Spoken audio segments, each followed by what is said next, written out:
This dream is called the Actor's Cube. I find myself in a relatively small, dimly lit room, lounging in its back right corner up against a window, which is overlooking stunning tall mountains. The room is cramped full of people that are all mostly positioned around its walls. Some are seated while some are on the floor, but everyone is comfortable. The people in the room are all students.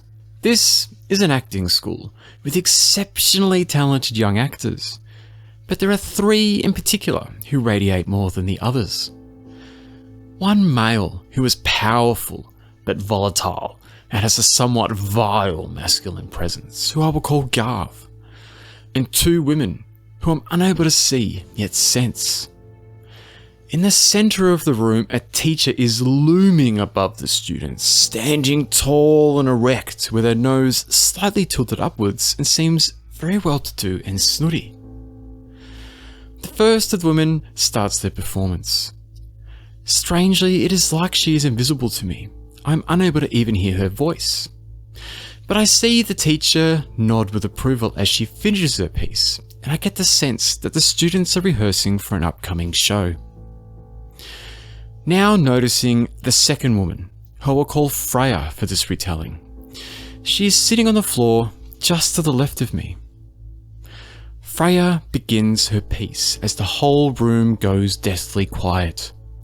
A rich anticipation fills the room. All are eager to experience her performance.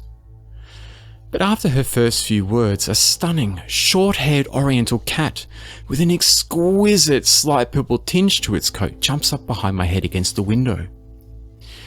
Smiling broadly at the presence of the cat and cautiously trying not to make a sound so as not to interrupt the performance, I reach up behind my head to pet the cat, but doing so accidentally touch the glass, which makes 3 surprisingly loud tapping sounds. The whole room then turns to look at me. The teacher stares intensely, piercing me with her eyes and scoffs with disapproval while the rest of the class giggles. Unperturbed, I silently raise my hand in a gesture of apology. Again, the room falls deathly silent as Freya resumes her performance from the beginning. She enters into an immense monologue which starts calm, but quickly escalates into a powerful, passionate, explosive display that has the whole room captivated and enraptured. Her emotion is intense. There is a raw rage pouring from her. Tears are weeping from her eyes when suddenly, at the climax of her performance, she turns to me, lunges forward so our faces are intimately close and screams, "I hate you!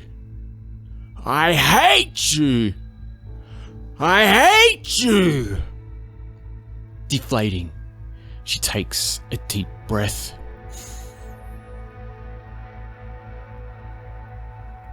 Despite being the target of her animosity and closeness, I remain stolid, sensing and understanding that her outpouring of emotion is not directed at me, even smiling slightly from pure joy at her performance. Once she has regained herself, she leans over to me and says, "I am sorry. That hate was not meant for you." Replying simply with a gentle nod of my head, whispering, "I know. I understand." Suddenly, Garv, the large, powerful male actor, asserts himself in the middle of the room, oozing with a domineering presence, his hands fisted by his sides, standing as tall as he can with a slight forward lean to his stance. He is incredibly confrontational and aggressive. It is clear he is not pleased at being overshadowed by Freya's astounding performance. I stand to engage with Garv. He takes a menacing step forward, coming right before me. He is a full head taller than me, and with his head looming above mine, he looks down at me. Gazing up at him, I stand unwavering and calm. There is an awareness he is used to people cowering before him, regardless, and with great composure I flatly state to him, I am not scared of you. Outraged, he abruptly turns to Freya, who I only just now notice is standing beside me, and snarls at her. I know you are scared of me.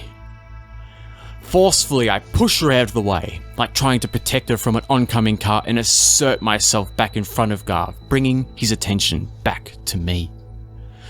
Locking eyes with him and growling with a reserved harshness and hostility. She is not scared of you. She is a fucking warrior. This flusters Garv, and noticeably he falters, becoming more boyish. A softness and innocence overcomes him. Then leading him outside of the room while everyone else follows, we come before a large black cube that is 4 meters in diameter. It is covered in old, gnarled thorns. Standing next to it, I invite Garv to come closer. He pauses, with fear filling his eyes, but tentatively he shuffles forward to stand with me. With one big motion, I rip the whole top layer of thorns off the roof of the box, opening it up. Turning to Garv, I see a look of astonishment on his face, and all malice now drained from him, empathically pronouncing, "There you are. It is time to begin."